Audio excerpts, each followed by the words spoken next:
Juste, je fais passer les comptes administratifs pour la signature. On fait pas ce qu'on le pouvoir. On signe vraiment que pour soi.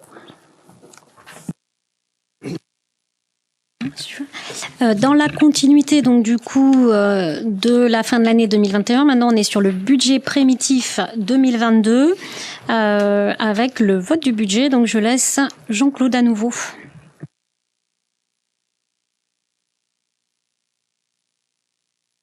Donc tout comme tout à l'heure, je vais vous passer les. Alors je vais essayer de l'agrandir.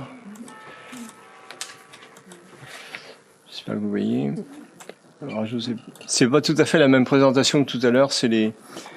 Je passe les deux premiers. Alors on va traiter du fonctionnement d'abord et les investissements. Je les traiterai comme j'ai fait pour les investissements du CA, c'est-à-dire que je vous indiquerai les investissements supérieurs à 5 000 euros pour 2022.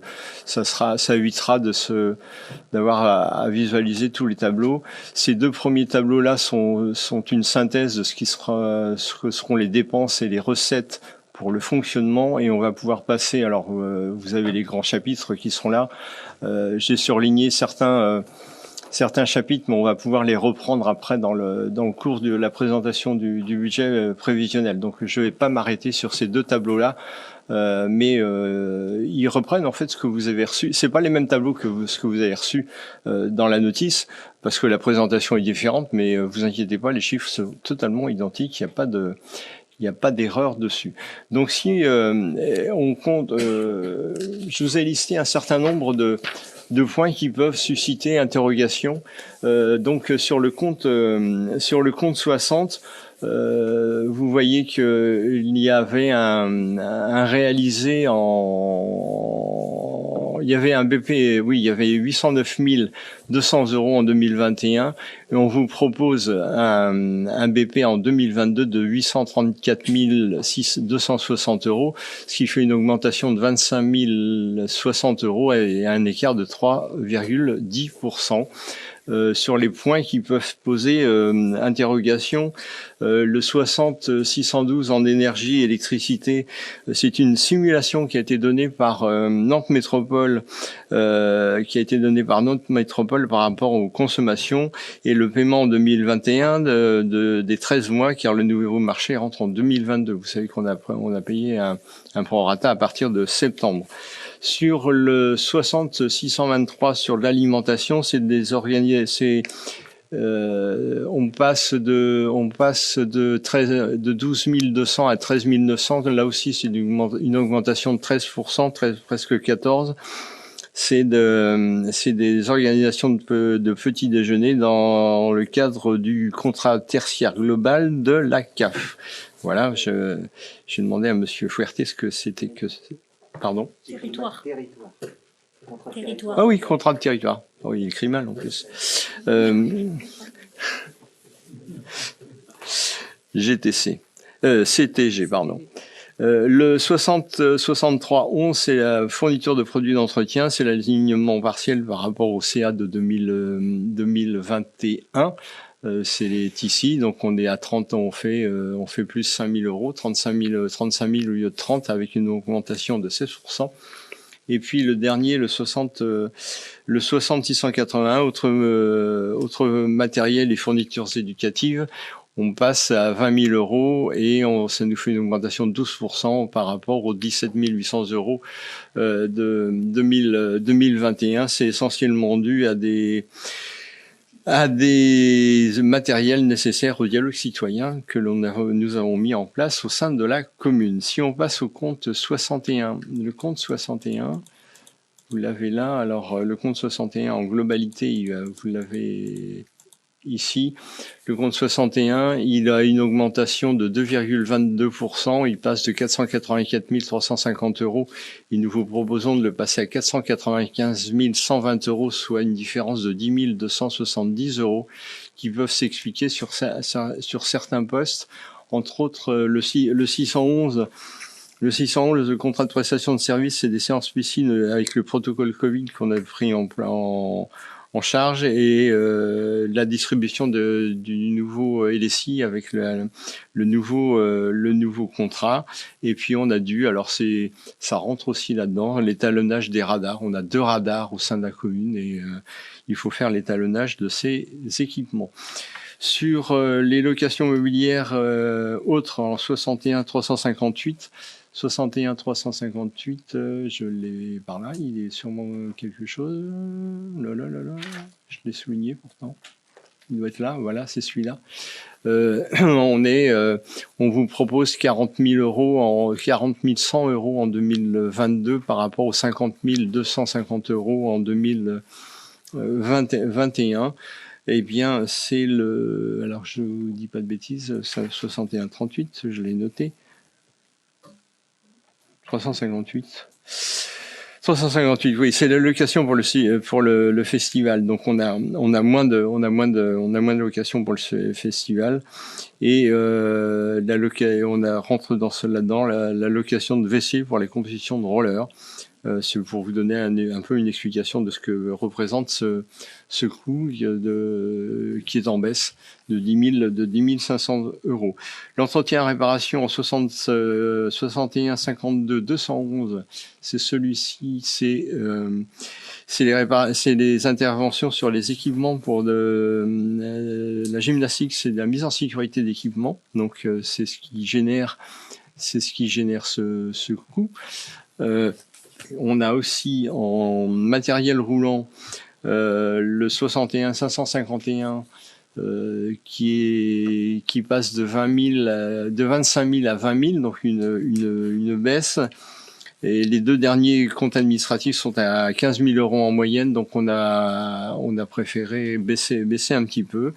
Et puis la maintenance informatique, le 61 561 qui est ici, qui passe de 27 600 euros. On vous propose de passer à 32 500 euros, c'est une augmentation de 4 900 euros et ça se justifie par la maintenance du réseau informatique de la médiathèque qui représente un surcoût de 4 100 euros.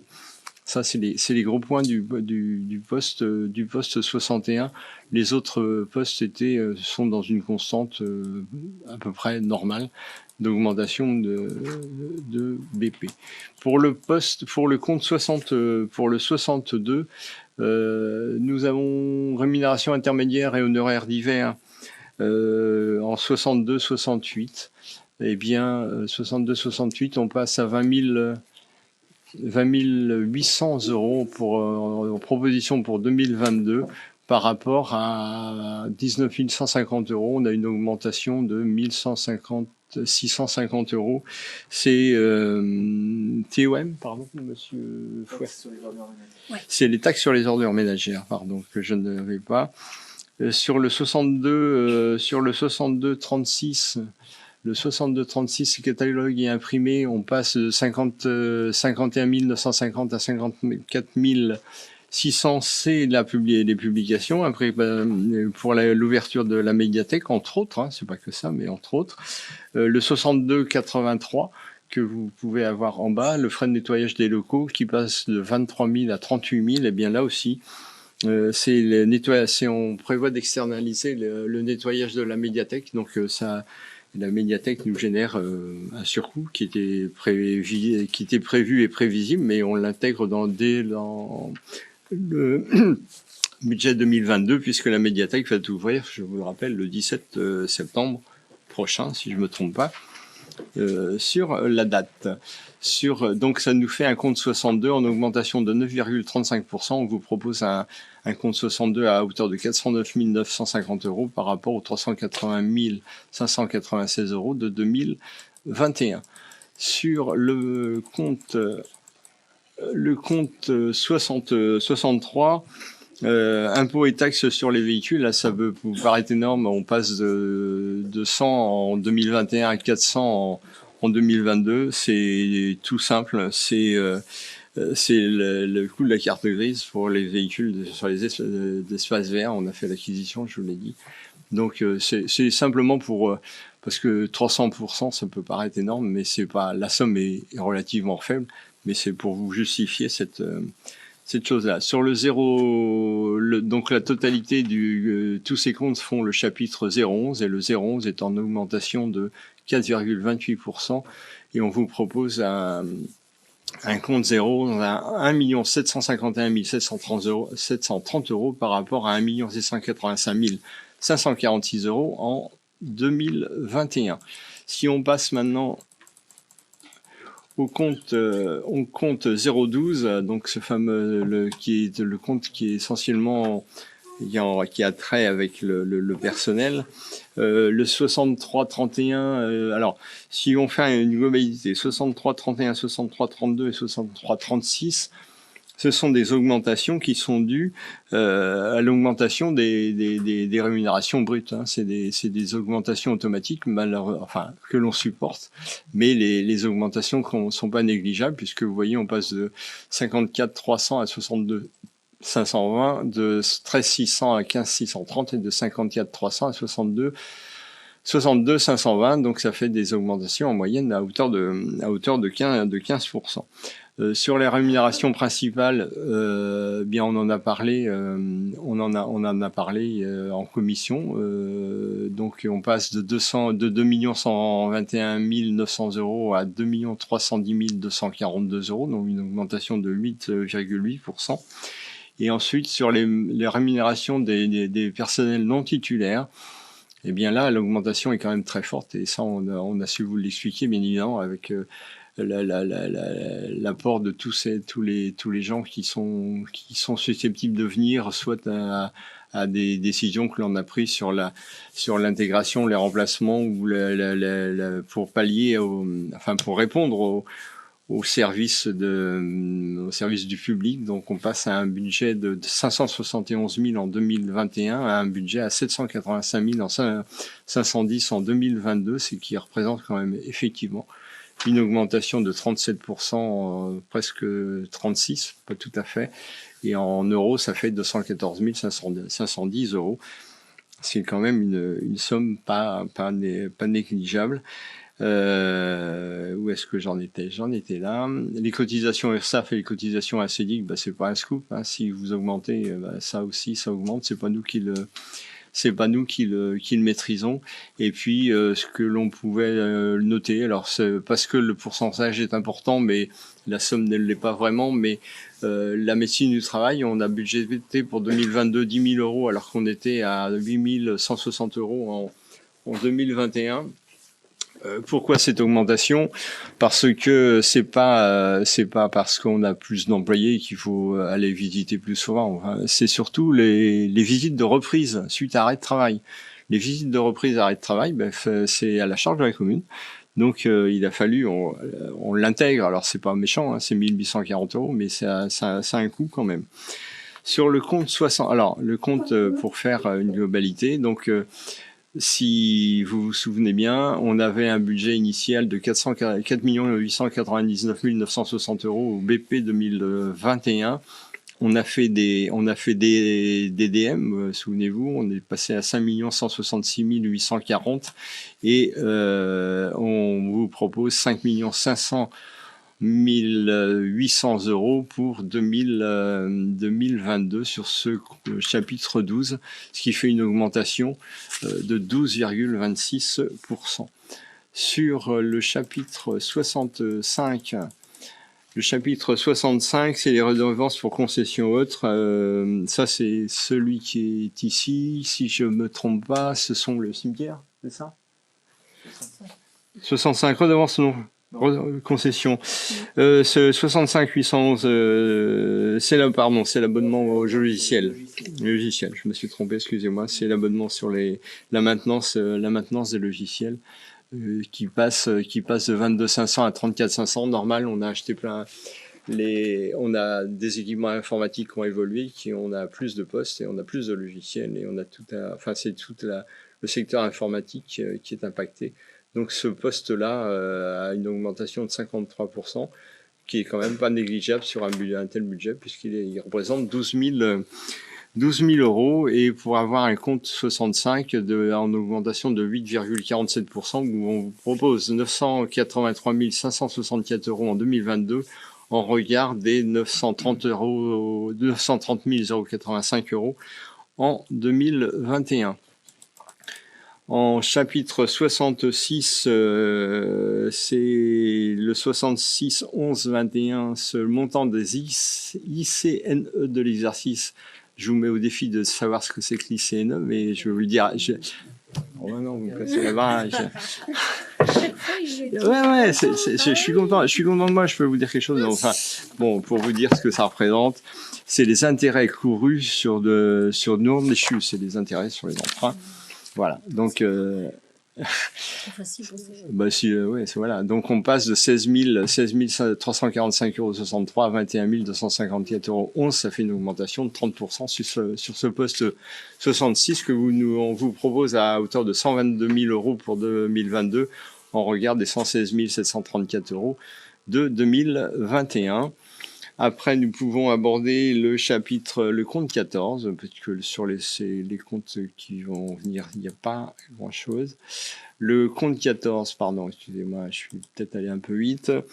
Le compte 14, c'est le prélèvement au titre de l'article 55 de la loi SRU. Donc, on va payer moins de taxes SRU en 2022 que nous n'en avons payé en 2021, si je me trompe pas. Hein, c'est ça. On était à plus de 100 000 € en 2021. On devrait être en dessous 100 000 € en 2022. Donc faut pas. Cette baisse, elle est pour 2022. Elle risque ça va augmenter en 2023. Mais bon, pour 2022, on l'a intégré. Le chapitre 23, versement à la section d'investissement, ben ça c'est simplement pour il est plus important puisque on est à 416 000 € en termes de, vous savez, c'est les affectations de résultats qu'on a votées tout à l'heure. On était à 180 KE en 2021, on est à 416 en 2022. En recettes, puisqu'on va pouvoir aborder les recettes maintenant, si ça vous ennuie pas. Les recettes. Donc le chapitre 002, eh bien, ce sont les résultats de fonctionnement reportés. Donc voilà, c'est les chiffres que l'on a, que je vous disais à l'instant, 416 524 21, c'est ce qu'on a voté au regard des 196 303 de 2021. Le chapitre 13, les rémunérations sur le personnel, c'est ce que on a budgété 80 000 € pour 2022. Il y a eu on a fait 50 000 € en 2021. C'est les remboursements sur les absences pour maladie et tout ça. Donc ça représente, on a budgété cette somme-là, qui nous semble être plus juste. Donc on passe d'un budget sur le chapitre 13 à hauteur de un budget proposé à hauteur de 80 000 € par rapport aux 50 000 € de 2021, ce qui fait une augmentation de 60%. Si on passe au chapitre 70, puisque les autres chapitres, c'est pas qu'ils n'ont pas d'intérêt, mais ils peuvent ne pas susciter d'interrogation. Où je me trompais tout à l'heure, le 70-311, c'est la concession pour les cimetières. Donc il y a eu moins de reprises de concession, donc il y a eu moins de produits. Donc on baisse de 2 000 €. Sur les dotations de solidarité communautaire, le 70, pardon, je vais trop vite. 70 672, c'est les redevances services périscolaires et enseignement études surveillées, c'est l'alignement par rapport au dernier CA de 2021. C'est le 672 et c'est celui-là. Donc on est à 22 000 de proposés en 2022 par rapport aux 15 000 de 2021, sur une augmentation de 42% de recettes. Hein, je vous rappelle, on est en recettes. Et au budget annexe de 2022, donc pour le CCAS, vous savez que le CCAS, on verse une allocation au CCAS pour les salaires et le CCAS nous rembourse après. Donc en 2021, on avait une allocation à hauteur de 173 000 €. C'est la participation, ouais, pardon, c'est le bon terme, c'est la participation. Et cette année, on l'a passé à 180 000 € pour le CCAS. Donc voilà. Donc ça montre aussi que pour le CCAS, on ne baisse pas notre activité de CCAS, au contraire. on la maintient sinon plus. Donc ça nous fait un budget de 1 029 830 € pour 2022 par rapport aux 1 091 415 € en 2021.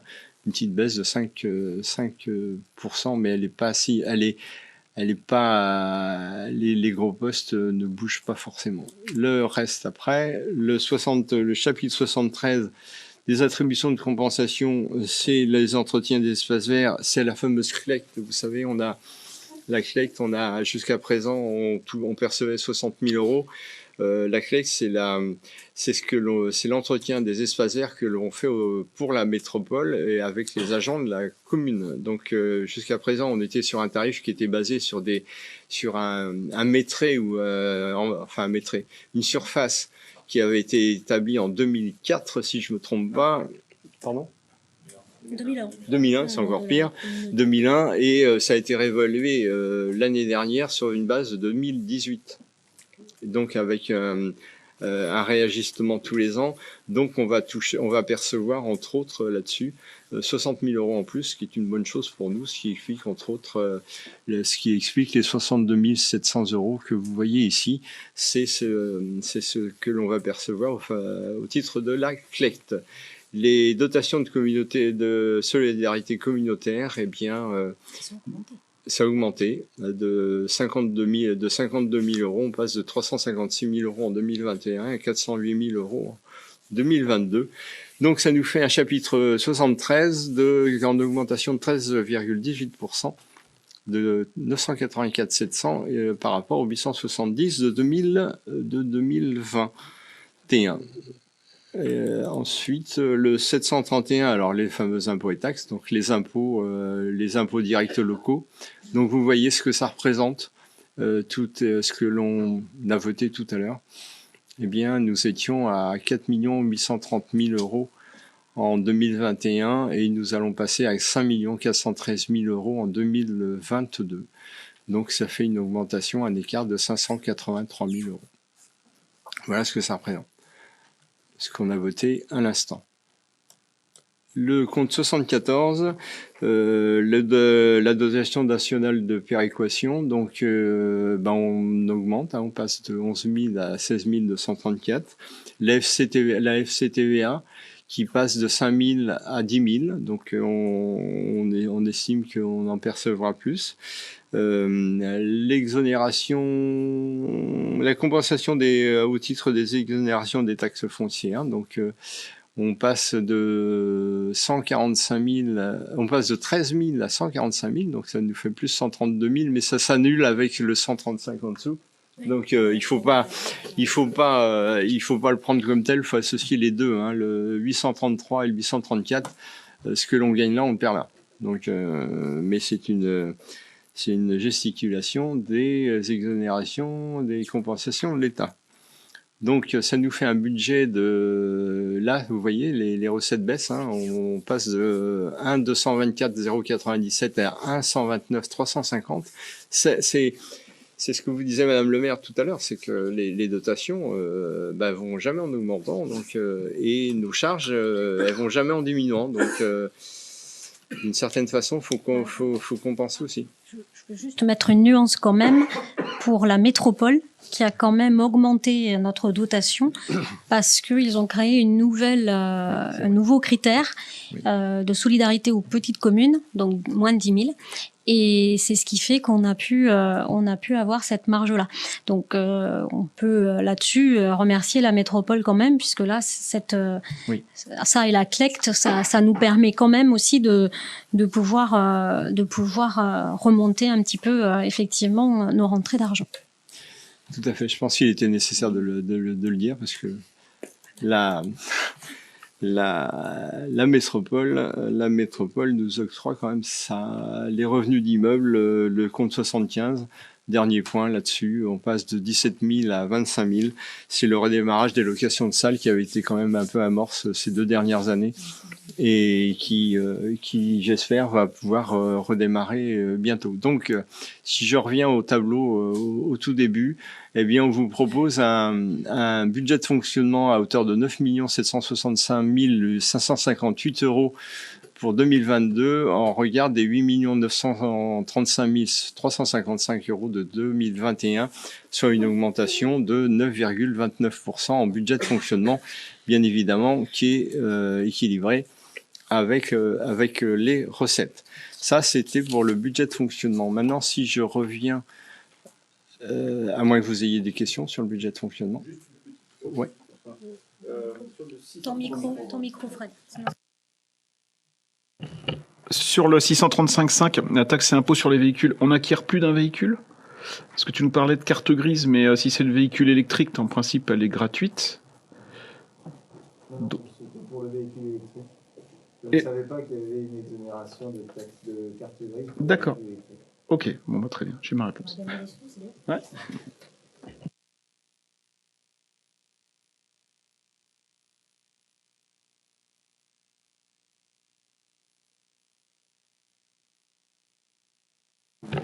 Sur 2022, donc sur les investissements 2022 supérieurs à 5 000 euros. Donc c'est un peu le tableau est présenté sous la même forme que celui de tout à l'heure.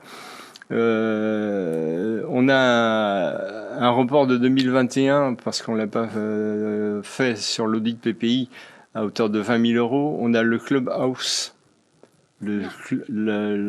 l'étude, pardon. L'étude du club de convivialité du stade de la Garnerie à hauteur de 20 000 euros. Garnerie, par contre, waouh. L'étude programmiste bâtiment scolaire Nartex à hauteur de, c'est un report de 2021 à hauteur de 5 706 euros. L'étude du skatepark à hauteur de 15 000 euros et les frais d'études d'architecte sur le projet de pétanque à hauteur de 20 000 euros pour 2022. Sur le 2152, la réfection de la voirie de la Fillaudière. Donc, on a un report de 10 000 euros de 2021 et 3 000 euros de prévu en 2022. Sur la cloison acoustique du dortoir, sur l'école EMTC, l'école élémentaire de la Tillonnière, à hauteur de 9 200 euros. Et la visio du portier de l'école de EPT l'école primaire de la Tillonnière, pardon, à hauteur de 10 000 euros. C'est une demande qui nous est faite régulièrement depuis quelques années par la directrice de l'école qui officie, qui enseigne à l'étage et qui a des difficultés pour voir quand quelqu'un sonne. Et bon, c'est pour lui faciliter la tâche et c'est une demande qu'elle faisait depuis des années. 21 351, l'adapte 2020, c'est le Secotec du centre technique, Secotec amiante et machin. C'est ça, Guillaume? Ça veut dire 3100 euros. Forest 2000. Secotec, hein, c'est ça, oui, d'accord. Pour Secotec, c'est ça. 600 euros sur un autre poste. Le pôle associatif de Lillette, c'est l'adapte à hauteur de 25 000 euros. Le pilotage de la chaufferie à hauteur de 30 250 euros. Les portes d'accès aux vestiaires SPG, Garnerie. C'est le foot. 30 000 euros. Remplacement des fenêtres salle karaté, 5 000 euros. Alors, j'en profite parce que on a, vous le savez, sur les investissements, il a fallu faire des choix. Si on avait tout pris ce qui nous avait été demandé, bien évidemment, on rentrait pas dans le budget. Donc là, au titre des finances et avec Monsieur Fouerté et Madame le maire, on remercie tous les services parce qu'ils ont tous œuvré dans le sens où il y avait une aide de cadrage pour les investissements qui était assez contrainte, on va dire. Et tout le monde c'est même pas joué le jeu parce que c'est même pas un jeu, c'est tout le monde a été conscient de l'effort qu'il était nécessaire de faire. Et pourquoi je vous en parle au niveau de la salle de karaté? Parce que la salle de karaté, on aurait pu faire une sorte de ravalement, on aurait pu faire remplacer les fenêtres, on aurait pu faire plein de choses. On a mis des priorités et on s'est arrêté à une dépense de 5 000 euros. Cet exemple-là est valable pour plein d'autres sujets et tous les services ont œuvré dans ce sens-là. Les écoles. Les écoles, pardon, les écoles. Oui, il faut le dire, les écoles. Alors, je ne m'attendrai pas sur la salle des mariages de 900 € avec un report de 14 000 de 2021. Le support pour sac de frappe pour 1 400 €. Ouais, c'est pas une grosse somme. Les travaux sur les logements d'urgence, il nous faut les faire, donc à hauteur de 25 000 €. Les travaux du club canin, on en parlait tout à l'heure, 60 000 €. L'AMO sur le projet médiathèque, 1 350 €, c'est un report de 2021, donc c'est des choses il faut qu'on fasse. C'est Almeria. Oui. C'est le projet médiathèque à Mairie, oui, c'est ça. Informatique. C'est informatique, oui. Mais comme c'était un projet de 2020, un report de 2021, on doit se l'intégrer. L'étude d'aménagement intérieur de la médiathèque à hauteur de 4 500 €, là aussi c'était un report de 2021. L'identité visuelle de la médiathèque, 5 300 €. Les collections et planches, un report de 30 000 € de 2021 et 171 700 € pour 2022.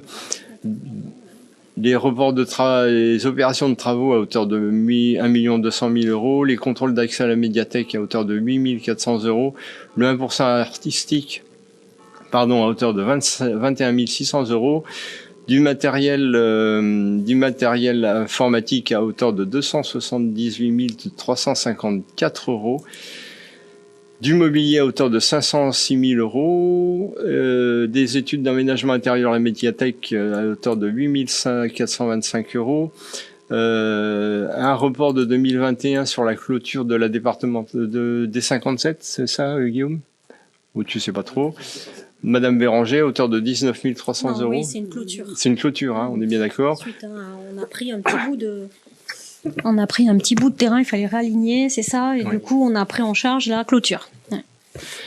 Le mur d'expression près de la poste du CME, c'est le CME qui nous demandait depuis d'avoir ce mur d'expression, c'est situé derrière la poste. Donc on l'avait prévu en 2021, on l'a pas fait, donc il est dans le budget de 2022, Mme Toumazo, à hauteur de 3 084 €. Le mobilier du square de l'Espoir à hauteur de 5 000 €. Les achats de parcelles à Damien, à I26. Tout à l'heure. Ok, mais il est budgété 14 000 €.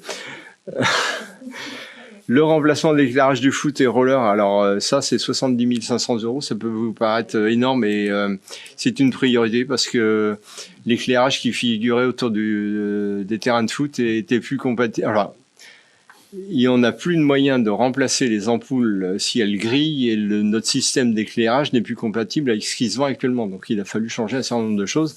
Néanmoins, ça nous coûte 70 500 € sur ce remplacement de l'éclairage. Une laveuse à hauteur de 7 970 €. La signalétique des salles municipales, c'est un report de 3 500 plus 1 900, donc on est aux 5 000. Les podiums pour manifestation, 14 000 €. Ski vidéo projecteur interactif, donc c'est la suite de la commande de ce qu'on avait vu en 2021, c'est pour les écoles. Les licences de serveurs, 6 500. Les refontes du site internet, 18 000 €. On l'avait budgétisé en 2021 et on ne l'avait pas fait, donc il est en report en 2022. Des portables et des PC pour 6 000 €. Un onduleur à 850 €, mais dedans, ok. Même si c'est indispensable, l'onduleur, on sait tous à quoi ça sert, mais c'est indispensable. Le serveur à 15 200 €, il faut le changer parce qu'il y a 2 serveurs, il y en a un qu'il faut changer. Donc on le budgétise.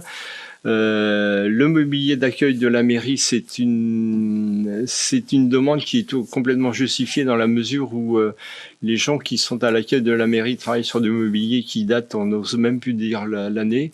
Donc pour être un peu plus accueillant, parce que la mairie c'est la vitrine de la commune, eh bien on a budgété 10 000 €. C'est bien dit, hein. Merci. Le véhicule électrique pour les espaces verts à hauteur de 30 000 €, on en a parlé. Et le chemin des Landes, c'est les chemins des Landes, 10 000 €. Guillaume, tu sais me dire? Chemin des Landes, 10 000 €. Les 10 000 € de chemin des Landes, tu sais pas? C'est avec le pôle. C'est avec le pôle, pardon. Et oui, vas-y, oui, bien sûr. Oui, le chemin des Landes, c'est celui qui fait face à la rue des Hortensias pour aller sur la route de la Filée et qui est complètement défoncé et qui est important dans notre tracé et des cheminements doux sur la commune. C'est pour ça qu'il y a cette somme affectée. Donc nous y consacrerons 10 000 euros pour 2022. Les travaux et maîtrise d'œuvre pour Forest et Socotec, c'est sur les travaux qui ont été réalisés sur l'église. Il y avait 1 000 euros qui a été budgété en 2021, qu'on le reporte en 2022. Et l'extension du CLH, que je ne sais jamais, CLH, c'est le centre de loisirs. Sans hébergement. En plus, l'extension, c'est terrible, puisque ça fait partie de nos grands projets. Donc à hauteur de 50 000 euros. Donc pour avoir un total général d'investissement prévu pour 2022, enfin que l'on met au budget prévisionnel de 2022 à hauteur de 2 732 899 euros et dans lequel nous avions un report de 195 795 euros. Voilà, c'est ce que je pouvais vous dire sur le budget prévisionnel tel que vous l'avez eu et je vous l'ai présenté d'une façon peut-être un peu différente, mais tous ces documents-là, vous les avez dans ce qui vous a été envoyé avec la notice.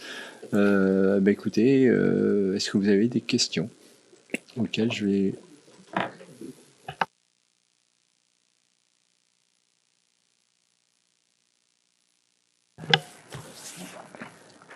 Pardon.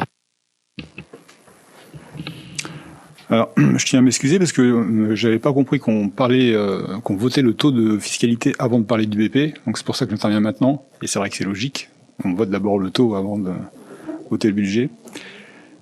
Donc, alors je tiens d'abord à remercier tous les agents de tous les services de la mairie des Sorinières qui ont participé à l'élaboration de ce BP 2022. Effectivement, le budget, comme l'a dit tout à l'heure Jean-Claude, notamment avec la lettre de cadrage, est construit par tous les agents et arbitré par les élus. Et tous les agents donc ont fait des efforts sur le fonctionnement et sur l'investissement. Ça a été dit tout à l'heure. Donc en effet, ce budget primitif de notre majorité de gauche de mettre en œuvre les engagements de notre politique et de nos ambitions pour notre commune. Ce budget répond aux impératifs nouveaux que la crise sanitaire, sociale et économique a mis en avant. Plus que jamais, cette crise a mis en lumière les inégalités sociales qui minent notre société. Au niveau national, c'est plus d'1 million de personnes qui ont plongé dans la pauvreté depuis mars 2020, quand, dans le même temps, la fortune des milliardaires a augmenté de 86%. C'est le résultat de la Macronie. Donc nous sommes également... Nous approuvons donc la hausse de 8% de la taxe foncière sur le bâti.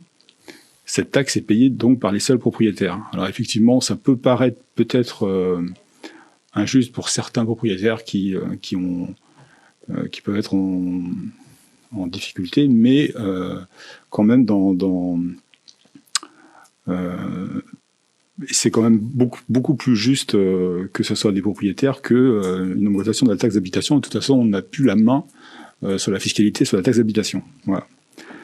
Donc cette hausse, comme Christelle l'a rappelé, donc c'est la première depuis 2011 et sera la seule du mandat. Nous estimons qu'elle est aujourd'hui nécessaire pour financer les services publics qui seront utiles à tous les habitants de notre ville. Nous pourrons ainsi investir dans plusieurs équipements qui ont été listés lors du DOB et puis qu'on vient de voir à l'instant. N'oublions pas que c'est nos agents qui sont en première ligne depuis le début de la crise. Ils assurent une continuité du service public essentiel aux habitants de notre commune. Nous nous devons de les soutenir par nos choix politiques, de transition écologique et de solidarité au quotidien. Donc un grand merci à tous nos agents. Alors moi aussi, je vais revenir sur la présentation que le groupe Ensemble, ça change tout a fait tout à l'heure. Moi aussi, je suis un peu en colère parce que c'est pas tout à fait juste la présentation que vous avez fait de votre compréhension du DOB. Nous aussi, nous avons été très étonnés qu'il n'y ait pas de débat. On s'est regardé quand Jean-Claude a expliqué clairement la hausse de la fiscalité et comme l'a dit Damien, on était prêt à répondre à toutes vos questions et il n'y a rien eu. Voilà. Donc on en a parlé tout à l'heure, je ne vais pas insister, mais je voulais juste remettre un point sur le fait que l'État, en quelque sorte, met sous tutelle les collectivités territoriales comme notre commune. Ça a été dit déjà, mais avec la dotation globale de fonctionnement qui baisse, la dotation forfaitaire, la dotation nationale de péréquation qui augmente parce qu'on est dans une commune riche, une assiette fiscale quand même est importante sur les Sorinières. Et voilà. Et puis, puisque vous avez donné des leçons, ou en tout cas des recommandations pour l'année prochaine pour que ça se passe mieux, moi aussi, je peux vous faire une proposition. On avait voté en début de mandat, je pense, un budget pour les formations des élus. Donc, il existe des formations pour mieux comprendre un budget. Donc, je parle en connaissance de cause parce que j'ai fait une première partie de formation sur le budget. Ça n'a pas fait de moi un expert, mais je comprends beaucoup mieux le budget maintenant. Donc voilà, c'est une piste aussi pour l'année prochaine pour que ça se passe mieux.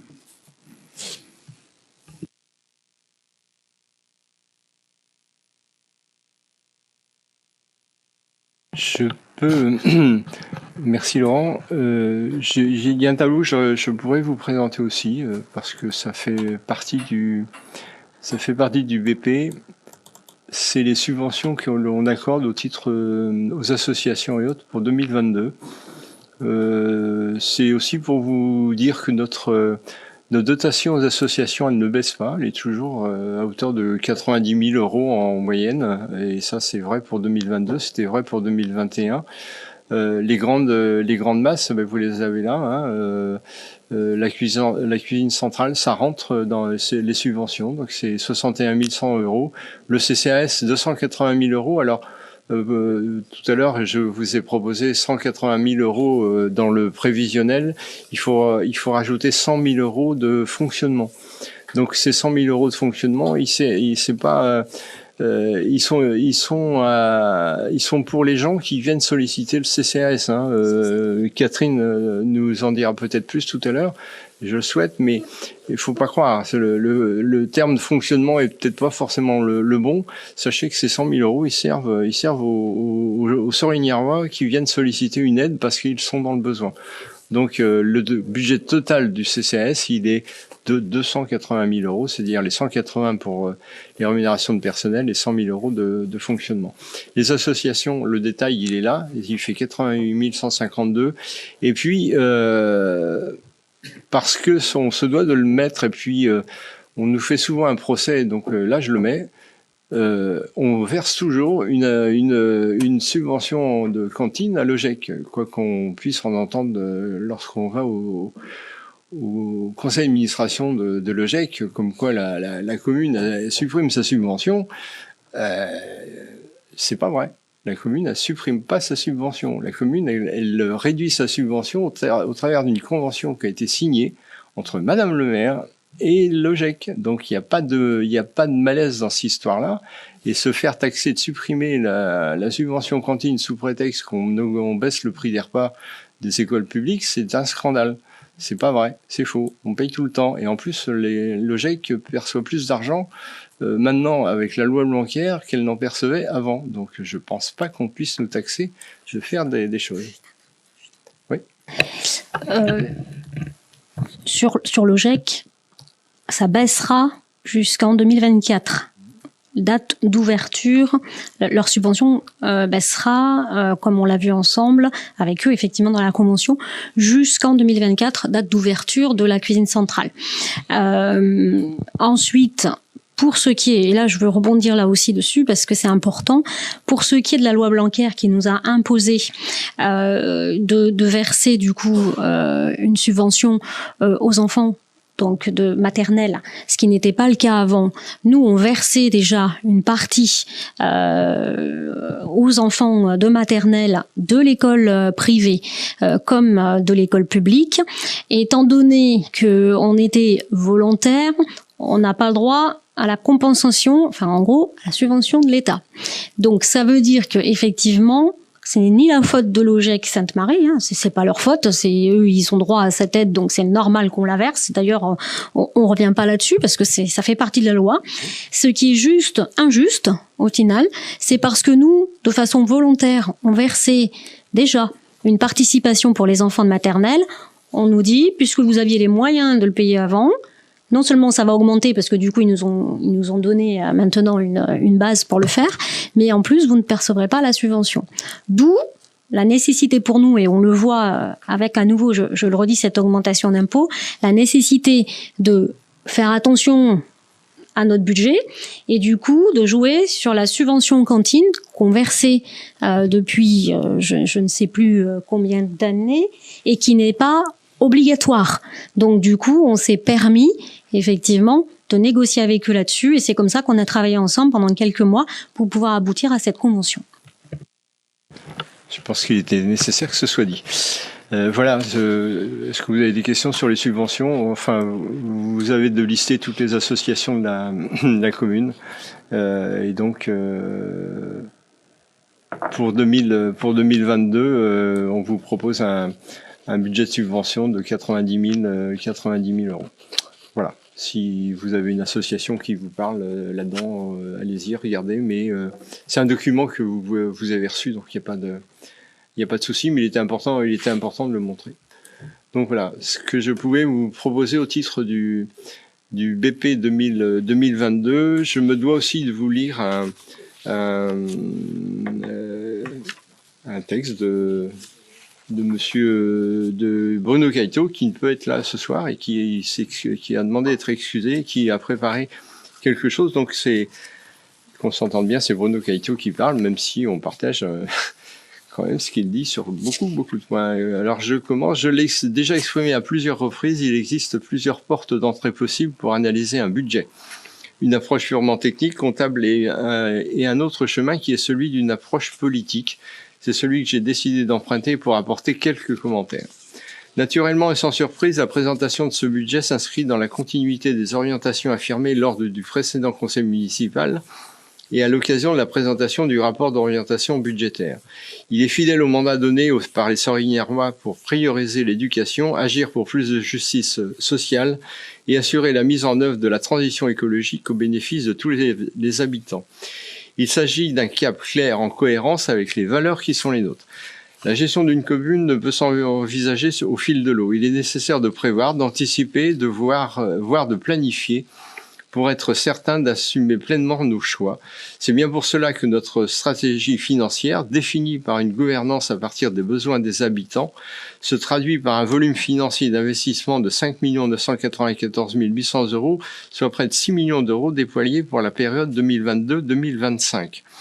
Ce volume projeté des investissements à réaliser détermine des priorités notamment en faveur de l'éducation, avec notamment la perspective au démarrage des études en 2025 pour la construction d'un nouveau groupe scolaire et d'un engagement financier en 2027 à hauteur de 11 millions d'euros. Nos choix en termes d'investissement prennent aussi en compte les besoins de la vie associative et de la jeunesse, avec l'extension du centre aéré et des locaux du périscolaire, de la Tillelière, qui débuteront cette année avec un engagement financier de 1,4 million d'euros. Mais aussi toujours aussi au sujet de l'enfance-jeunesse, la création d'un skatepark pour 150 000 €, le remplacement et la création de jeux sur le site du parc de Rouette et celui de la Coulée Verte pour 140 000 €. Nos politiques de solidarité et d'égalité trouvent aussi leurs déclinaisons financières avec notamment la mise aux normes PMR de la salle de convivialité du pôle associatif de Lillette en 2022 et 2023 pour un montant de 80 000 €, les travaux de mise aux normes PMR pour le Club Cana à hauteur de 120 000 €, et puis, permettez-moi, chers collègues, cette petite digression. J'ai gardé le meilleur pour la fin avec l'ouverture de la médiathèque pour le 17 septembre 2022 et un montant inscrit au budget de 2 100 000 €. Cet équipement tant attendu par les habitants, élément structurant essentiel de notre stratégie en matière de cohésion sociale et de culture d'information, d'émancipation avec une approche plutôt éducation populaire. Nos projets d'investissement ont donc vocation à répondre aux besoins des habitants avec pour priorité l'éducation et la jeunesse afin d'assurer le rayonnement et la dynamique de notre commune Alors oui, pour que nos projets soient soutenables autant en termes de réalisation que de financement pour la ville, nous avons fait le choix, dans l'esprit de la responsabilité qui est le nôtre et en toute transparence, d'augmenter le taux de la taxe foncière de 8%. Cela représente, à titre d'exemple, pour les 2000 foyers payant un impôt foncier entre 750 et 1524 euros annuels, une augmentation de 60 euros pour l'année, soit 5 euros par mois. Une hausse qui interviendra une seule fois sur la mandature après 11 années de stabilité et de la fiscalité. Pour autant, augmenter la fiscalité n'est jamais une décision facile à prendre. Cependant, cette augmentation de la fiscalité se traduit par une plus-value apportée aux habitants en termes de services sur l'éducation, la culture, la petite enfance, la cohésion sociale, l'attention aux personnes vulnérables. C'est donc l'intérêt général que nous portons au cœur de notre budget. Un budget clair, équilibré, avec le souci de chaque euro dépensé soit un euro utile. Et c'est donc pour l'ensemble de ces raisons que je voterai avec conviction ce budget. Et c'est donc M. Kaito, notre collègue adjoint, qui a rédigé ce texte. Cela étant, avez-vous d'autres interventions? Tanguy? Alors, une petite remarque générale. Je voudrais rendre à César ce qui appartient à César, parce que là, on est en train de parler des impôts. On a parlé du fait que la taxe d'habitation a été supprimée. Aujourd'hui, l'autonomie des collectivités locales est de plus en plus restreinte, les marges de plus en plus faibles. Ça a été indiqué par Jean-Marie lors de la dernière mandature. On a perdu 2 millions, voilà, à peu près. Donc, la seule variable, c'est la taxe foncière. Alors, ça pose question à cette suppression de la taxe d'habitation parce qu'on n'a pas eu de compensation, pas d'autres impôts. Les dotations de l'État sont de plus en plus basses. Plus largement, le droit et les devoirs des citoyens, le devoir, c'est de payer les impôts. Notre commune, c'est le premier échelon de la démocratie française. Et on se retrouve dans une situation un peu compliquée où la taxe d'habitation est supprimée pour tous, ou quasiment. Et le seul impôt qui reste au niveau local, c'est la taxe foncière, qui est payée par une partie de la population. Ce que je veux dire derrière, c'est que tous les Soriniérois bénéficient, de notre action sociale, de tous les services locaux. Et le fait qu'une partie paye les impôts locaux et que l'autre partie ne paye pas, même de manière symbolique, moi, ça me pose un petit peu de problème. Donc voilà, je voulais mettre l'accent sur une centralisation de l'État sans précédent depuis une quarantaine d'années et une perte d'autonomie de toutes les collectivités territoriales, les communes, comme je l'ai dit, les départements et les régions. Voilà, c'est un sujet de réflexion pour les élections qui approchent, qu'elles soient présidentielles ou législatives. Je te remercie. D'autres interventions? Vous avez bien signé en la page. Je vais vous proposer de voter le point 5. Le point 5, donc, c'est le vote du budget primitif 2022. Il est donc proposé de voter le BP 2022 qui vous a été présenté en annexe et sur lequel j'ai tenté de vous expliquer certains points. Ce dossier a été présenté à la commission finances du 10 mars 2022 qui s'oppose au budget primitif 2022. 4. Qui s'abstient? 2. Qui vote pour? Je vous remercie.